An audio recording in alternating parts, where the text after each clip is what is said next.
Mowgli की कहानी। सालों पहले गर्मियों के मौसम में एक दिन जंगल में सभी जानवर आराम कर रहे थे। अच्छे से आराम करके शाम के समय भेड़ियों का एक झुंड शिकार के लिए निकला। उनमें से एक दारुका नाम के भेड़िए को कुछ दूर जाते ही झाड़ियों से बच्चे की रोने की आवाज सुनाई दी। भेड़िया जब झाड़ियों के पास जाकर देखता है, तब उसे एक बच्चा दिखाई दिया। वह बिना कपड़े के जमीन पर लेटा था। बच्चे को देखकर भेड़िया चौंक गया और उसे अपने साथ अपनी बस्ती ले गया। इस तरह इंसान का बच्चा भेड़ियों के बीच में आ जाता है। बच्चे को भेड़ियों के बीच देखकर उस जंगल में रहने वाले शेर खान को गुस्सा आ जाता है, क्योंकि वही उस बच्चे को इंसान की बस्ती से उठाकर खाने के लिए लाया था। भेड़िया अपने परिवार की ही तरह इंसान के उस बच्चे को भी पालता है। उसके परिवार में कुछ छोटे भेड़िए और उनकी माँ रक्षा थी। रक्षा ने उस बच्चे को मोगली नाम दिया। मोगली को एक परिवार मिल गया और वह भेड़ियों को अपना भाई बहन समझकर उनके साथ रहना लगा। दारुका ने भी अपनी पत्नी रक्षा को बता दिया था कि इस बच्चे को शेर खान के नजरों से बचाकर रखना, क्योंकि वो बच्चे को खाना चाहता है। रक्षा इस बात का पूरा ख्याल रखती थी। वो अपने बच्चों और मोगली को कभी भी अपनी नजरों से दूर जाने नहीं देती थी। एक तरफ कुछ समय बीतने के बाद जंगल में रहने वाले सभी जानवर मोगली के बहुत अच्छे दोस्त बन गए। दूसरी तरफ शेर खान दूर से ही मोगली पर नजर गड़ाए रखता था। वह मोगली का शिकार करने के लिए उचित समय के इंतजार में था। भेड़ियों के झुंड का नेतृत्व एक बुद्धिमान भेड़िया कर रहा था। उस दल में बल्लू नाम का भालू और बघीरा नामक एक पैंथर भी था। सभी एक जगह एकत्रित होकर मोगली को लेकर बातें करने लगे। उनका कहना था कि हमें मोगली को भेड़िए की तरह ही पालना होगा। इस पर झुंड का सरदार अपने साथी बघीरा और बल्लू को बोलता है कि तुम दोनों मोगली को जंगल के नियम कानून सिखाओगे, साथ ही मोगली की रक्षा भी करोगे। इस तरह मोगली को जंगल में रहते रहते 1 साल बीत जाता है। मोगली धीरे धीरे करके बड़ा होने लगा और उसके बड़े होने तक बल्लू और बघीरा मोगली को सारे नियम कानून के साथ ही खुद की रक्षा करने का तरीका भी सिखा देते हैं।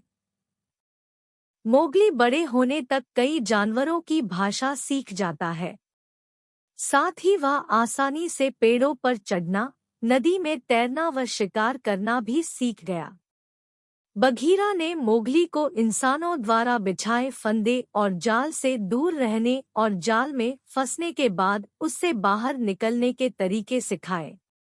एक दिन समूह में रहने वाला एक भेड़िए का छोटा बच्चा शिकारियों के बिछाए जाल में फंस जाता है। उस फंसे हुए भेड़िए को शेर खान खाना चाहता था। तभी शेर खान से पहले मोगली वहां पहुंचकर नन्हे भेड़िए को बचा लेता है। शेर खान को यह सब देखकर बहुत गुस्से आ जाता है। फिर शेर खान कुछ दिनों बाद मोगली को पकड़ने की कोशिश करता है, लेकिन वो उसे पकड़ नहीं पाता। गुस्से में शेर खान फैसला लेता है कि वो मोगली को पकड़ने के लिए बंदरों की सहायता लेता है। सारे बंदर जंगल के दूसरे हिस्से में रहते थे। वो सारे बंदर काफी खतरनाक थे। शेर की बातें सुनकर बंदरों का राजा मोगली को पकड़ने के लिए तैयार हो जाता है। बंदरों का राजा अपने सारे बंदरों को मोगली को पकड़ने का आदेश देता है। 1-2 दिन कुछ बंदर मोगली पर नजर रखते हैं और सही समय मिलते ही मोगली का अपहरण करके उसे घने जंगल से घिरे एक पहाड़ पर ले जाते हैं। मोगली सोच रहा था कि उसके पहाड़ में होने की बात बघीरा व बल्लू को पता चल जाए। तब उसे आसमान में उड़ता हुआ एक चील दिखाई दिया। मोगली उस चील को आवाज लगाकर कहता है कि तुम मेरी मदद कर दो।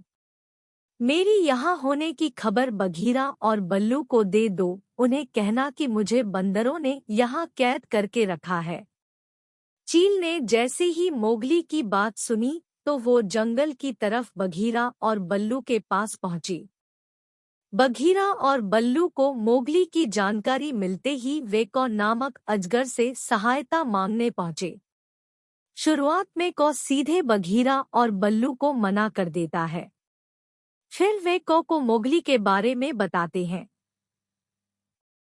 मोगली के बारे में जानकर को उनकी सहायता करने के लिए राजी हो जाता है।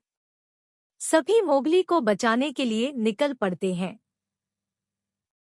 शीघ्र ही को बघीरा और बल्लू बंदरों के इलाके में पहुंच जाते हैं। वहां पहुंचकर तीनों छिपकर देखने लगते हैं।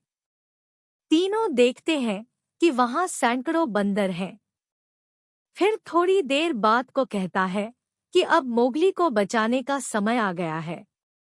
चलो उसे बचाकर ले आते हैं। तभी तीनों बंदरों पर हमला कर देते हैं। बघीरा अपने पंजों से बंदरों पर वार करता है, जिसके दर्द से बंदर चिल्लाने लगते हैं। तभी कुछ बंदर बल्लू पर टूट पड़ते हैं। यह देखकर को अजगर आता है और बंदरों को पूंछ से मारने लगता है। उसके बाद बंदर डरकर भाग जाते हैं। फिर तीनों चैन की सांस लेते हैं और को मोगली को दरवाजा तोड़कर बाहर निकाल लेता है। Thank you for watching. Please like and subscribe.